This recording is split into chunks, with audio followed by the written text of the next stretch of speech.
ETF index mutual funds నేర్చుకుని stock మార్కెట్లో రాణించాలనుకుంటున్నారా? వెంటనే ఈ నెంబర్కి కాల్ చేయండి.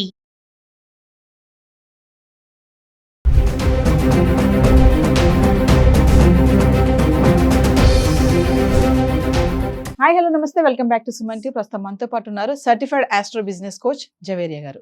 నమస్తే మ్యామ్. నమస్తే నవీనా గారు. మ్యామ్, మరి గోల్డ్ అండ్ సిల్వర్ చూసుకుంటే మరి ప్రైసెస్ ఎలా ఉన్నాయి? ఒక్కసారి తగ్గుతుందా పెరుగుతుందా? ఒక్కసారి 1,00,000 వరకు వెళ్ళిన బంగారం ధర అమాంతంగా మళ్ళీ కొంచెం దిగింది, అంటే 90లో నడుస్తుంది అనుకోవచ్చు కదా. మరి సిల్వర్ కూడా అదే దారిలో ఉంటుంది, అది తగ్గితే ఇది తగ్గుతుంది, అది పెరిగితే ఇది కూడా పెరగడం చూస్తున్నాం మనం. ఒక్కసారి మరి నిన్న ఎలా ఉంది, ఈ రోజు ఎలా ఉంది, చార్ట్ ఒకసారి చూద్దామంటారా? డెఫినెట్లీ నవీనా గారు. అసలు ధరలు ప్రైస్ ఎస్టిమేషన్ అనేది ఎలా చూస్తారంటే, first of all common thing చూసుకుందాం నవీనా గారు. ఒక్కటి వచ్చేసి సప్లై అండ్ డిమాండ్. ఏదైనా కమాడిటీ కానివ్వండి, దానికి డిమాండ్ ఎంత ఉంది, సప్లై ఎంత ఉంది. సో వీటిని బట్టి దీని ధర పెరుగుతుందా తగ్గుతుందా అనేది ఫస్ట్ తెలుసుకోవచ్చు.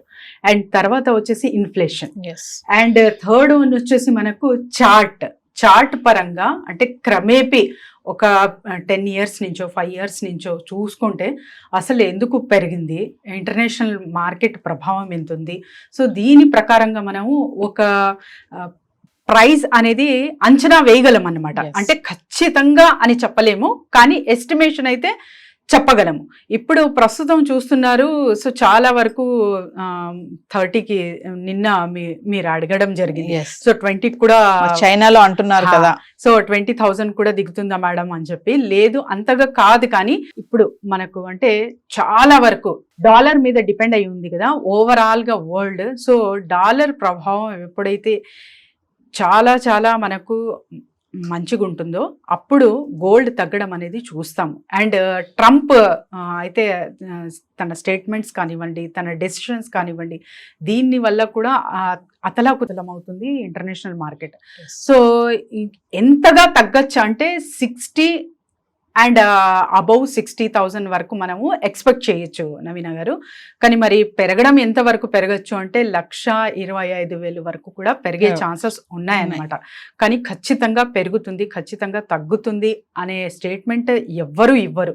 ఎందుకంటే రెగ్యులర్గా ఇప్పుడున్న పరిస్థితులు, ఫర్ ఎగ్జాంపుల్ ఇప్పుడు మీరు నేను కూర్చొని ఇక్కడ మాట్లాడుతున్నాం, రేపు ఏం జరగబోతుందో తెలియలేం. సో జియో పాలిటిక్స్ ప్రభావం కావచ్చు, ఇంటర్నేషనల్ మార్కెట్ ప్రభావం కావచ్చు, అండ్ వాతావరణ ప్రభావం కావచ్చు, ఏదైనా జరగచ్చు అనమాట. సో ఖచ్చితంగా అని చెప్పలేము, కానీ దిగడం అనేది జరిగితే 60,000 ప్లస్ అనేది మాత్రం ఇక్కడ మనం ఎక్స్పెక్ట్ చేయొచ్చు గోల్డ్ ప్రైస్ లో. మేడం ఒక చార్ట్ చూద్దాం మరి. ఎస్, ఇక్కడ చూసుకుంటే నవీన గారు 24 క్యారెట్స్ అరౌండ్ హైదరాబాద్ చూసుకుంటే 44 రూపీస్ తగ్గింది. నిన్నటి ధర చూసుకుంటే మనకు 9,748 రూపీస్ ఉంటే మరి ఇవాళ 9,704 రూపీస్ ఉంది. అండ్ తులం బంగారం చూసుకుంటే ఇక్కడ 440 రూపీస్ పెరగడం జరిగింది, అంటే 440 రూపీస్ తగ్గడం జరిగింది. అండ్ తర్వాత వచ్చేసి నిన్నటి ధర 97,480 ఉంటే ఇవాళ 97,040 రూపీస్ అయితే 24 క్యారెట్స్ లో చూడొచ్చు మనము. అండ్ 22 క్యారెట్స్ కి సంబంధించింది ఇక్కడ రిపోర్ట్స్ చూసుకుంటే మనకు 40 రూపీస్ తగ్గడం. నిన్నటి ధర 8,935 రూపీస్, ఇవాళ 8,895 రూపీస్ అయితే ఇక్కడ చూస్తున్నాము. అంటే ఆల్మోస్ట్ 400 రూపీస్ మైనస్ అయింది, అంటే తగ్గింది. సో ఇది మంచి విషయమే అని ఒక హ్యాపీ ఫీల్ అవ్వచ్చు మనము. అండ్ తర్వాత 18 క్యారెట్ సంగతి ఏంటి అంటే 33 రూపీస్ అయితే ఇక్కడ మెన్షన్ చేయడం జరిగింది నిన్నటికి ఈ రోజుకి. ఎందుకంటే నిన్నటి ప్రైస్ చూసుకుంటే 7,311 రూపీస్ ఉంటే ఇవాళ మరి 7,278 రూపీస్ ఇక్కడ చూస్తున్నాం అనమాట. అండ్ అకార్డింగ్ టు అంటే సిల్వర్, మరి గోల్డ్ సంగతి ఓకే, సిల్వర్ ధరలు కూడా అలానే పెరుగుతున్నాయి. దాని డిమాండ్ కూడా చాలా చాలా అంటే ఇండస్ట్రియల్ వైడ్ గా కూడా ఉందన్నమాట. నాట్ ఓన్లీ మనం ఏదో అంటే పూజా సామాగ్రికి, లేకపోతే ఇప్పుడు మ్యారేజ్ సీజన్ కదా, సో మ్యారేజ్ కి కావాల్సిన పర్చేసింగ్ జరుగుతుంది అనే కాదు, ఇండస్ట్రియల్ వైడ్ గా కూడా నీడ్ ఉంటుంది. కాబట్టి చిన్న మొత్తంలో ఇన్వెస్ట్ చేసే వాళ్ళు సిల్వర్ మీద ఇన్వెస్ట్ చేస్తే బెస్ట్ ఇన్వెస్ట్మెంట్ అని అనొచ్చు. వాళ్లకు రిటర్న్స్ మాత్రం ఖచ్చితంగా లాంగ్ టర్మ్ చాలా మంచి బెనిఫిట్స్ తో వీళ్ళు చూస్తారు నవీనా గారు. మరి సిల్వర్ ప్రైస్ ఎలా ఉందో చూద్దాం. సో ఇక్కడ సిల్వర్ ప్రైస్ చూసుకుంటే 0.10 పైస్. సో నిన్న 111 ఉంటే ఇవాళ గ్రామ్ కి 1,010 రూపీస్ ఉంది. అంటే ఆల్మోస్ట్ ఇక్కడ చూసుకుంటే మనకు కేజీ లెక్కన 100 రూపాయలు తగ్గినట్టు, అంటే చాలా చాలా మినిమం తగ్గింది నవీన గారు. 1,11,000 ఉంటే నిన్న, ఇవాళ 1,10,900 అయితే చూస్తున్నాము సిల్వర్ ప్రైజ్. సో సిల్వర్ అంతగా తగ్గలేదు, అంటే దీని డిమాండ్ చాలా చాలా ఉంది. సో ఎవరైనా ఇన్వెస్టర్స్ నేను పెట్టుబడి పెట్టాలి అనుకుంటున్నాను కమాడిటీ, ఎస్పెషలీ గోల్డ్ అండ్ సిల్వర్లో, అంటే సిల్వర్ ఇస్ ద బెస్ట్ అనొచ్చు. అండ్ ఈ ఈటీఎఫ్ పరంగా మీరు గోల్డ్కి వెళ్తున్నానంటే కూడా ద బెస్ట్ ఇన్వెస్ట్మెంట్ అని ఇక్కడ తెలుపుకోవచ్చు నవీన గారు. మేడం, మరొక విషయం ఏంటంటే చైనాలో 1000 టన్నుల బంగారు ఖనిజం బయటపడింది అని చెప్పేసి అంతర్జాతీయంగా ఒక చర్చగా నడుస్తుంది ఇప్పుడు. ఇది ఎంతవరకు నిజం అంటారు? నిజంగానే 1000 టన్నుల బంగారం ఖనిజం దొరికింది అనుకోవచ్చు అంటారా? మరి దొరికితే నిజంగా బంగారం రేటు పడిపోతుందా, పెరుగుతుందా? హునాన్ ప్రివియన్స్ జియాలజికల్ బ్యూరో నుంచి ఇది వార్త అయితే వచ్చింది.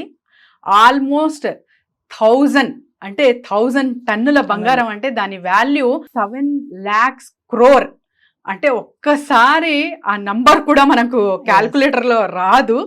అంత పెద్ద మొత్తంలో చాలా చాలా ఇప్పటికే ప్రపంచ వ్యాప్తంగా చూసుకుంటే కూడా చైనాలో అత్యధికంగా మనకు గోల్డ్ అనేది చూడొచ్చు ప్రిజర్వేషన్. కానీ ఇది కూడా సమాచారం అయితే వస్తుంది, అక్కడ గని దొరికింది విత్ ఇన్ జస్ట్ ఒక 2 kilometers తవ్వకాల్లో దొరికింది అని చెప్పి. కానీ ఇంకా డిక్లరేషన్ అయితే రాలేదు నవీన గారు. ఈ న్యూస్ అయితే ఇలా వస్తుంది అంటే చాలా చాలా హ్యాపీగా ఫీల్ అవ్వాలి. తక్కువ మొహం పడుతుంది బంగారం అనేది కూడా దీన్ని బట్టి, ఈ న్యూస్ గనక ట్రూ అయితే సో ఖచ్చితంగా గోల్డ్ ప్రైస్ లో మనము తక్కువ మొహం పడుతుంది అనేది ఎక్స్పెక్ట్ చేయొచ్చు. So coming to investors madam, మరి ఇప్పుడు ఈ టైంలో గోల్డ్ పైన ఇన్వెస్ట్మెంట్ చేయొచ్చు అంటారా? గోల్డ్ పైన ఇన్వెస్ట్మెంట్ సో చాలా వరకు కాల్స్లో కూడా అడుగుతారు. నాకు నియర్ బై అంటే ఉన్నవాళ్ళు చుట్టాలు కానీ వీళ్ళందరూ చాలా కాల్స్ చేసి అడుగుతున్నారు అనమాట.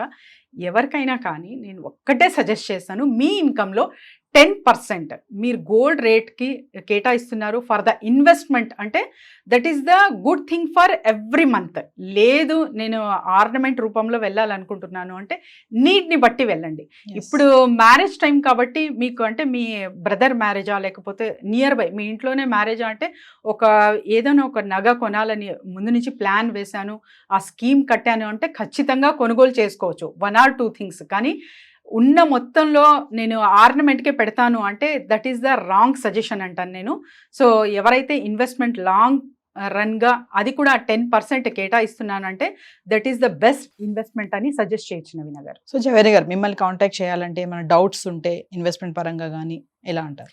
ఖచ్చితంగా కింద స్క్రోల్ అవుతున్న నెంబర్కి కాంటాక్ట్ చేయొచ్చు. And lot more business ideas కోసం కాల్ చేయొచ్చు. అండ్ తర్వాత వచ్చేసి రెజిన్ ఆర్ట్ క్లాసెస్ ప్రతి నెల మనం నిర్వహించబోతున్నాము. సో వీటికి కూడా డీటెయిల్స్ కావాలంటే కింద స్క్రోల్ అవుతున్న నెంబర్కి కాంటాక్ట్ చేసి రిజిస్టర్ చేసుకోవచ్చు నవీన గారు. Thank you ma'am. Thank you.